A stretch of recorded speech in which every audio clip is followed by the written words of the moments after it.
Pomaže Bog, braćo i sestre. U ovom videu bavit ćemo se kulturnim marksizmom. Ovo je jedna veoma relevantna, ali pomalo kontroverzna tema. Doduše, sva kontroverza vezana za ovaj izraz stvorena je veštački, koristeći medije, infiltratore i slično. Kako? Zašto? Hajde da pogledamo. Ovo što vidite na ekranu jeste Wayback Machine. Svrha ovog sajta jeste, ako želite da vidite kako je neka internet strana nekada izgledala, posetite ovaj sajt. Vidjet ćemo kako je nekada izgledala strana za kulturni marksizam na Wikipediji. Pa da vidimo. Kulturni marksizam jeste naziv za školu ili ogranak marksizma koji vidi kulturu kao osnovu za legitimizaciju represije, pored ekonomskih faktora koje je Karl Marx predočio.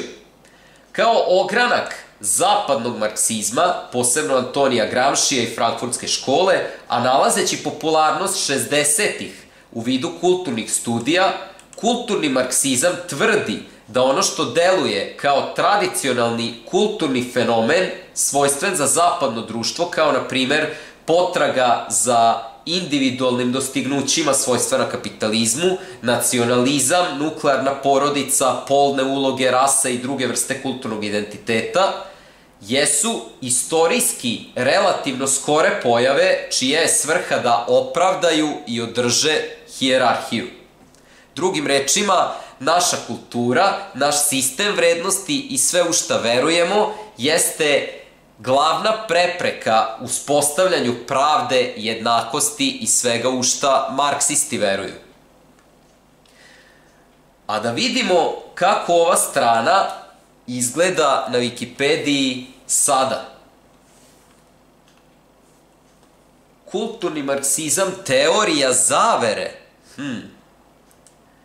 U savremenoj upotrebi izraz kulturni marksizam odnosi se na antisemitsku teoriju zavere ekstremne desnice koja tvrdi da je frankfurtska škola deo neprekidnog akademskog i intelektualnog napora da se minira i uništi zapadna kultura. Očigledno, postoje neki administratori na Wikipediji koji su kulturni marksisti. Međutim, ovo nije jedini medij na koji su kulturni marksisti pustili svoje odvratne pipke. Tu su takođe i većina popularnih medija, takozvanih mainstream medija i, verovali ili ne, mnoge obrazovne ustanove.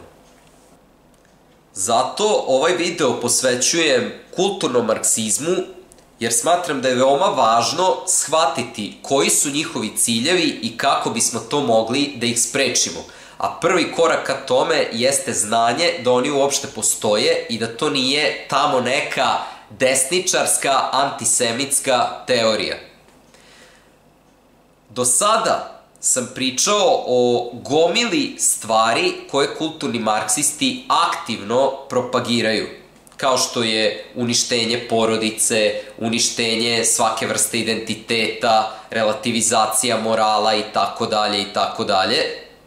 Ali ni u jednom momentu nisam pomenuo bolest koja ih je uzrokovala, nego samo pojedinačne simptome, budući da su kulturni marksisti toliko napredovali, toliko usadili taj virus u umove gomile ljudi, da je neophodno te stvari naglas izgovoriti.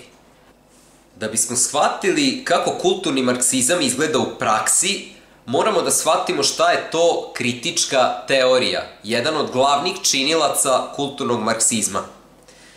Po rečima Maxa Horkheimera, izumitelja kritičke teorije, svrha ove teorije jeste ljudska emancipacija, odnosno identifikacija okolnosti koje čine ljude robovima i njihova eliminacija.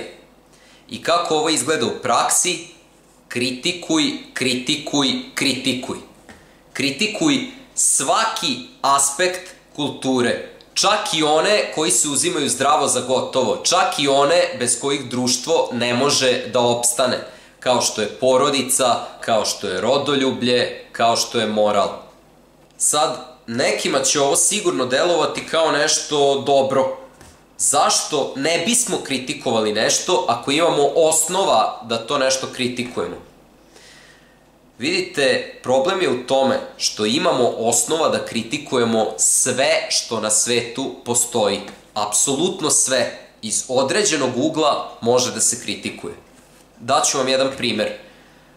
Da li biste se složili sa tvrdnjom da deca treba da slušaju starije? 99% ljudi bi se složilo sa ovom tvrdnjom.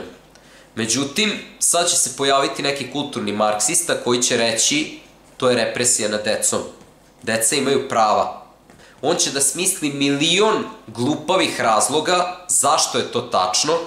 Smislit će neki slučaj nekog tamo koji je silovao dete, smislit će neki slučaj nekog tamo lošeg pijanog roditelja i slično, da bi ubedio ljude da deca ne treba da slušaju starije. I šta se onda dešava?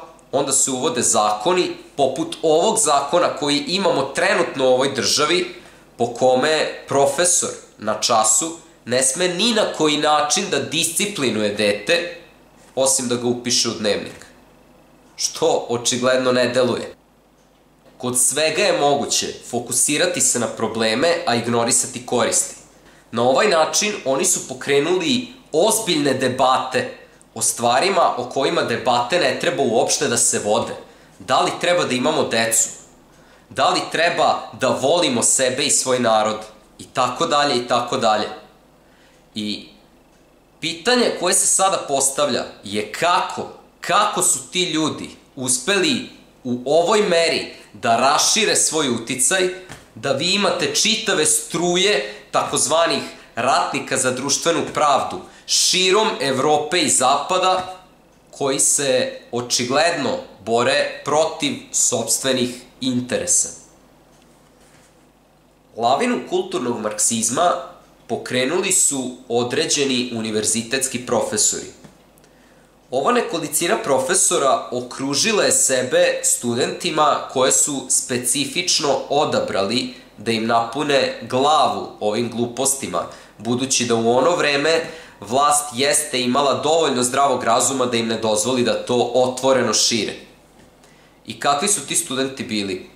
Uglavnom, studenti neučvršćeni u veri ili nekoj ideologiji, studenti koji nisu dovoljno obrazovani da bi shvatili neki širi kontekst o svetu, koji nisu dovoljno inteligentni da bi smestili svoje znanje u neki širi kontekst, ali jesu dovoljno inteligentni da shvate apstraktne koncepte koje kulturni marksizam propoveda.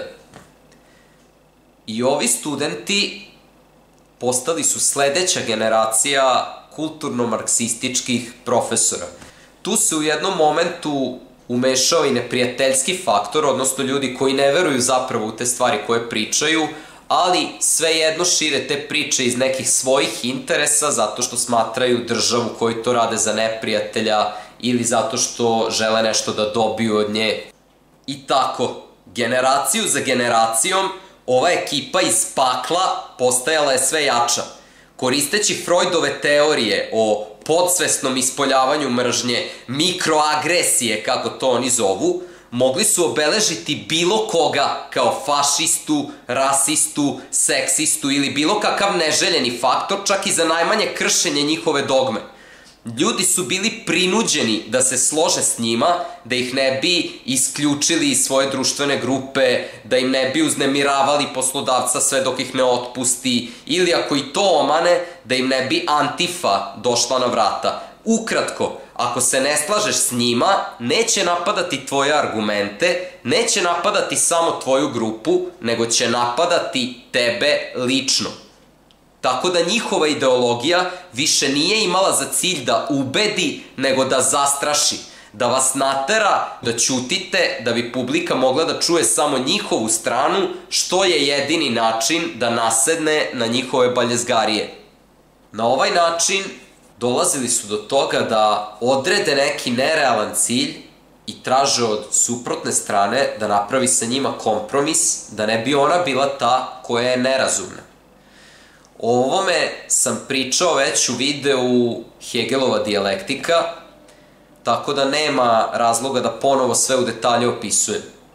Ovom metodom došlo je do toga da je čitav svet pomeren daleko na stranu kulturnog marksizma i svi oni koji se ne slažu sa tim idejama smatraju se ekstremnim desničarima.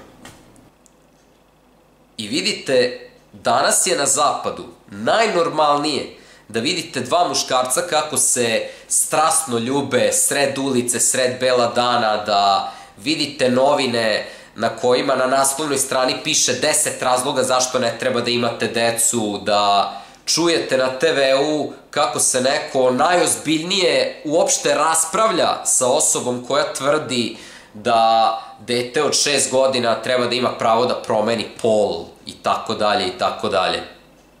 Vidite, Srbija još nije baš toliko duboko zaglibila, ali na tom smo putu. Tako da je sada pitanje kako da se borimo da se to ne desi. Kao prvo, ne smemo izgubiti veru u Boga. Vera u Boga je to što nas na prvom mestu iznad svega drugoga sprečava da uzmemo u obzir te satanske prevare. I nemojte se zavaravati, braćo i sestre, to su satanske prevare.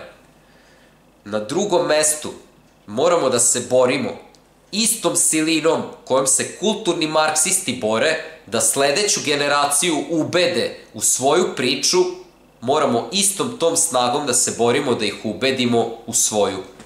Koliko god se nama neke stvari podrazumevale, moramo da nađemo argumente da ih odbranimo. I samo tako, braćo i sestre, ako budemo uporni, ako se budemo borili i ako ne budemo odustajali, samo tako možemo da spasimo svoju kulturu.